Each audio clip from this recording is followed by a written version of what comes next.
ये देखो दोस्तों, है ना एकदम सॉफ्ट मटन। ये मटन की रेसिपी कोई नॉर्मल रेसिपी नहीं है दोस्तों, क्योंकि ये रेसिपी खास मेरे पापा बनाते हैं। थोड़ी देसी रेसिपी है दोस्तों ये, और इसमें बेस्ट बात ये है कि इसमें एक बूंद पानी भी नहीं डाला जाता। हेलो दोस्तों, मैं हूँ Bharat. Welcome to my cooking blog. तो फिर देर किस बात की, चलो फिर शुरू करते हैं। और दोस्तों, सबसे पहले ना मैं आपको एक चीज दिखाना चाहता हूँ। मैंने यहाँ पर लगभग 15 से 20 के आसपास लहसुन को एकदम फाइनली चॉप करके पानी में भिगा कर रखा है। आप क्या करना, सबसे पहले ये लहसुन से पानी निकालना, और ये जो लहसुन का पानी है इसको हम यूज करेंगे आगे जाके। खैर, मैंने यहाँ पर मटन लिया है लगभग 750 ग्राम, और मैंने एकदम बढ़िया पीसेस लिए हैं। चाप है, नल्ली है, आप अपनी पसंद के कोई भी पीसेस ले सकते हो जो आपको पसंद है। हाँ, लेकिन अगर मटन का एकदम सबसे बढ़िया फ्लेवर चाहिए तो याद रखना कि मटन को आप सिर्फ एक बार पानी से धोना, अच्छे से, लेकिन सिर्फ एक बार। जितना ज्यादा आप पानी से धोओगे उतनी ही मटन की रेडनेस कम होती है और फ्लेवर भी कम होता है, ऐसा कहते हैं, और सच में मैंने एक्सपीरियंस भी किया है। खैर, मटन के अलावा इस रेसिपी में सबसे इम्पोर्टेंट चीज जो है वो है दोस्तों प्याज। लगभग आधा किलो प्याज है, और जब छोटा था तो सारे प्याज की कटिंग कौन कर रहा होता था? पापा थोड़ी करते थे, मैं था ना वहां पर। खैर, आपने करना यह है कि बड़ी सी परात में जिसमें मटन डाला होगा उसमें ही आप यहाँ पर प्याज डालें। इस रेसिपी की खास बात यह है कि दोस्तों इसमें पिसे हुए मसाले ज्यादा नहीं डालते। पापा क्या करते थे, सिर्फ इसमें आधा चम्मच हल्दी डाली, 1 चम्मच लाल मिर्च पाउडर, 2 चम्मच धनिया पाउडर, थोड़ा सा भुना जीरा डाल दिया। उसके साथ साथ नमक ज्यादा डालते थे, लगभग 2 टीस्पून आप कह लो, और कलर अगर चाहिए तो 1 चम्मच कश्मीरी लाल मिर्च। इसमें कुछ भी पेस्ट नहीं डाला जाता। सारी अदरक चॉप करके डाली, इनफैक्ट धनिया भी थोड़ा चॉप करके डाल दिया डंठल के साथ। ऐसा नहीं कि सिर्फ पत्ते पत्ते डाले। और भर के वो जो लहसुन थी हमने छानी थी ना, वो डाल दिया। उसके साथ साथ 3 से 4 हरी मिर्चें। अब सबसे इम्पोर्टेंट जो टेक्निकल पॉइंट है वो ये है कि आप यहाँ पर सारी चीजों को मिलाना, और ये जो प्याज है ना, इनको देखना। हम यहाँ पर बिना पानी के इसलिए पका पा रहे हैं क्योंकि प्याज अपना पानी छोड़ेंगे। तो आप ये देखो, अभी प्याज थोड़े खड़े खड़े हैं ना, आप इनको सिर्फ 10 मिनट छोड़ोगे ना, 10 मिनट में ही ये प्याज ढलने लग जाएंगे और अपना पानी सही से छोड़ेंगे। ये कुकिंग का भी एकदम इम्पोर्टेंट पार्ट है, और इससे सच में टेक्सचर में भी फर्क आता है दोस्तों। ये देखो, आप ढल गए ना प्याज। अच्छा, अब फटाफट से चलते हैं कुकर में। आप यहाँ पर गैस ऑन करना, और सबसे पहले लगभग 150 ml तक सरसों का तेल डालना।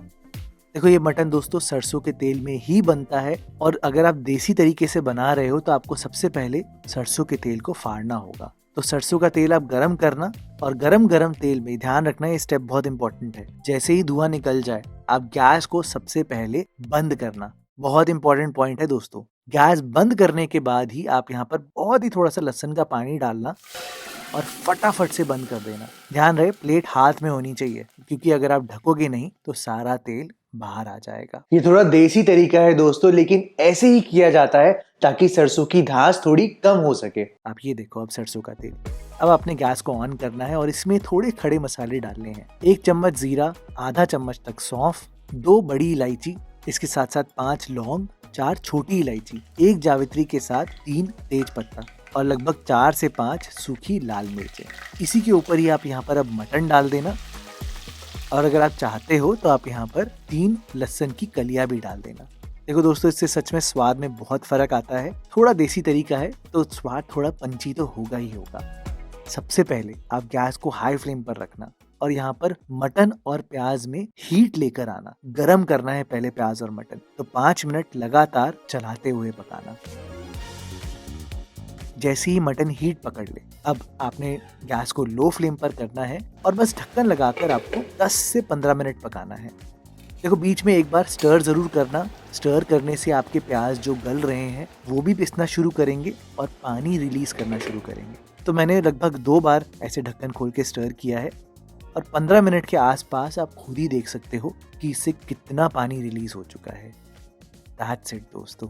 इसीलिए आपको पानी डालने की जरूरत कहीं नहीं पड़ती, क्योंकि प्याज में ऑटोमेटिकली इतना पानी होता है, मटन में पानी है, और ये जो हम भुनाई कर रहे हैं ना, यहीं पर सारा फ्लेवर डेवलप होता है। अच्छा, खैर, आप अब तब तक पकाना जब तक हल्का सा तेल अलग होना शुरू नहीं होता, तब तक आपने भुनाई करनी है। इतनी भुनाई में आप देखोगे कि मटन एक्चुअल में गला नहीं है, मटन सिर्फ भुना ही है। अब गलाने की बात जो है, तो उसके लिए पापा क्या करते थे कि 2 टमाटर डाल देते थे। आप ऐसे कट लगा के भी डाल सकते हो, और फिर थोड़ा सा मिलाकर सीधा ही ढक्कन लगा देते थे।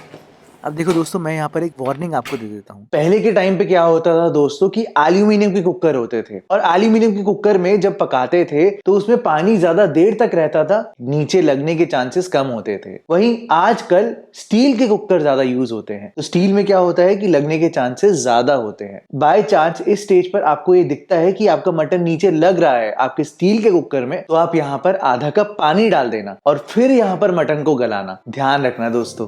खैर, आपने एकदम लो फ्लेम पर 20 मिनट लगातार पकाना है, चाहे सीटी आए चाहे सीटी ना आए, इससे कोई फर्क नहीं पड़ता। बस आपको मटन को गलाना है 20 मिनट तक। और फिर देखना दोस्तों, जब कुकर ठंडा हो जाएगा, आप ढक्कन खोलोगे, तब टमाटर एकदम ही गायब हो चुका होगा।